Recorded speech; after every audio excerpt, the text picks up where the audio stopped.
La Terre, notre belle planète bleue. Dans les films, elle est toujours sauvée par un super-héros. Dans la vraie vie, on l'attend encore. Mais le péril, lui, il existe bien, c'est le changement climatique. Explication. À l'origine du changement climatique, il y a les gaz à effet de serre.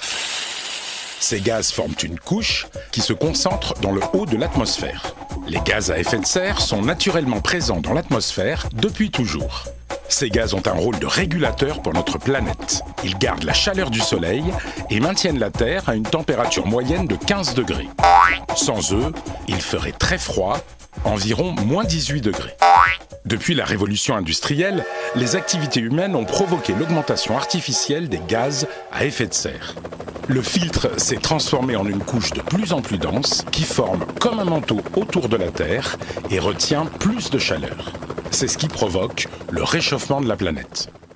D'après les scientifiques, la température moyenne de la Terre devrait augmenter de 1 à 5 degrés d'ici 2100. 5 degrés, ce n'est pas énorme, me direz-vous. Détrompez-vous. Depuis la fin de la dernière ère glaciaire, il y a 10 000 ans, et aujourd'hui, la Terre s'est justement réchauffée de 5 degrés. Le réchauffement de la planète modifie les équilibres naturels. Température, régime des vents et des pluies, biodiversité, acidité de l'océan. Dans l'hypothèse la plus pessimiste, les océans auront grimpé de 82 cm d'ici la fin du siècle. 700 millions de personnes devront quitter leur logement et trouver refuge ailleurs. L'augmentation de la température moyenne de la Terre accentue l'évaporation de l'eau. Le cycle de l'eau se modifie, avec pour conséquence plus de pluie au nord et de sécheresse au sud, et des événements climatiques extrêmes plus fréquents.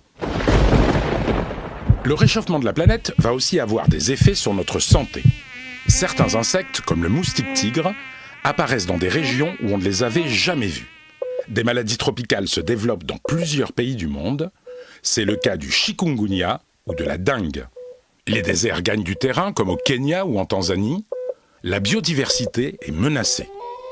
20 à 30% des espèces végétales et animales de la planète risquent de disparaître à court terme, soit environ 20 000 espèces par an. Et il n'y aura pas de super-héros pour nous sauver. Pour éviter ce mauvais scénario, chacun de nous peut et doit agir. Voici comment.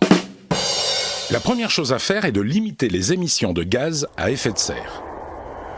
Pour cela, nous devons réduire la production et la consommation d'énergie fossile, comme le gaz, le pétrole ou le charbon. Dans le même temps, il faut continuer à développer les énergies renouvelables, le solaire, l'éolien, l'hydraulique, la géothermie, les biocarburants, mais aussi lutter contre la déforestation tropicale. Nous devons également encourager la rénovation des habitats et la construction de bâtiments bioclimatiques très économes en énergie, ou encore privilégier les transports en commun et les transports partagés. Nous pouvons aussi limiter tous les gaspillages de la vie quotidienne, eau, énergie, déchets ménagers et industriels. Enfin, nous devons nous adapter à la hausse des températures et à la modification du climat. Certaines cultures qui demandent trop d'eau pourront être remplacées par d'autres, mieux adaptées au climat. Chacun de nous a donc un rôle à jouer. Par nos actions individuelles et collectives, nous pouvons adapter nos sociétés et lutter contre le changement climatique. À nous